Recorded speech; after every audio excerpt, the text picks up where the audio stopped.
आज एक ऐसी दास्तान निकलकर सामने आई है जिसने न सिर्फ देश के सबसे बड़े राजघरानों में से एक की किस्मत का फैसला कर दिया है, बल्कि 5 दशकों से चले आ रहे महाविवाद को हमेशा हमेशा के लिए शांत करने की एक लकीर खींच दी है।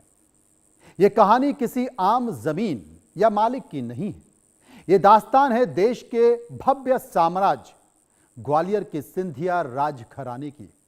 एक ऐसा राजघराना जहां पर वैभव की दीवारें सोने से मढ़ी हुई हैं, जहां का इतिहास लड़ाइयों के लिए लिखा जाता है, लेकिन इसी वैभव के पीछे छुपा है एक ऐसा दर्द, एक ऐसा परिवार जहां पर संपत्ति को लेकर अभी तक एक मत नहीं हुए थे, जो करीब 55 सालों से देश के अलग अलग अदालतों में यह मामला चल रहा था।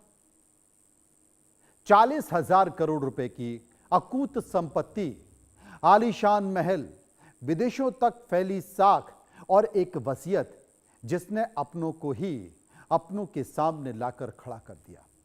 समझिए.com में आज बात उसी सिंधिया राजघराने की संपत्ति की जिसकी चर्चा देश और विदेश दोनों में हो रही है।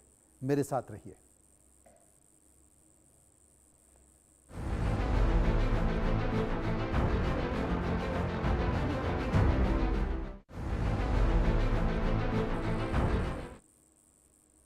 सिंधिया राजघराने की संपत्ति विवाद को लेकर आज समझिए.com में मैं एक खास कार्यक्रम लेकर आया हूं। मैं आपको यह भी बताना चाहता हूं कि सिंधिया राजघराना इसलिए बड़ा नहीं है।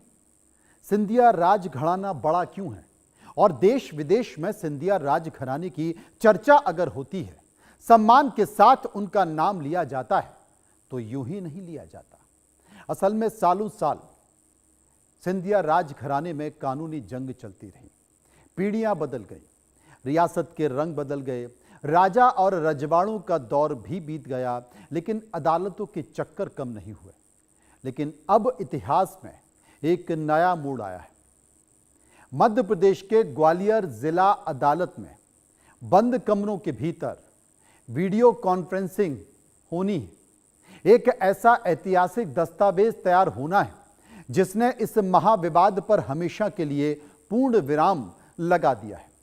अदालत की मोहर लग चुकी है। आज हम आपको इस शो में ले चलेंगे और इसी राजघराने के भीतर खोलेंगे इतिहास के वो पन्ने जिन्हें अब तक छुपा कर रखा गया है, और दिखाएंगे कि अगर इस 40,000 करोड़ रुपए के साम्राज्य का असली सुल्तान कौन है, बुआओं के हिस्से में कौन सी जागीर, कौन सा महल, कौन सी जमीन आएगी। देखिए, राजमहल के महासमझौते की यह सबसे बड़ी और रोचक इनसाइड स्टोरी, क्योंकि हर कोई देखना चाहता है कि एक बड़ा राजघराना सिंधिया परिवार का अगर ग्वालियर से प्रकार के जरिए अगर उसे घुमा दिया जाए तो करीब 1000 किलोमीटर तक सिंधिया राजघराने की रियासत चलती थी। जब हम सिंधिया राजघराने की संपत्ति की बात करते हैं तो यह किसी आम रईस तिजोरी नहीं, बल्कि साक्षात कुबेर का खजाना प्रतीत होता है। कयास और स्वतंत्र मूल्यांकनों की माने तो इस पूरे विवाद में केंद्र में करीब 40,000 करोड़ रुपए की चल अचल संपत्ति मौजूद थी।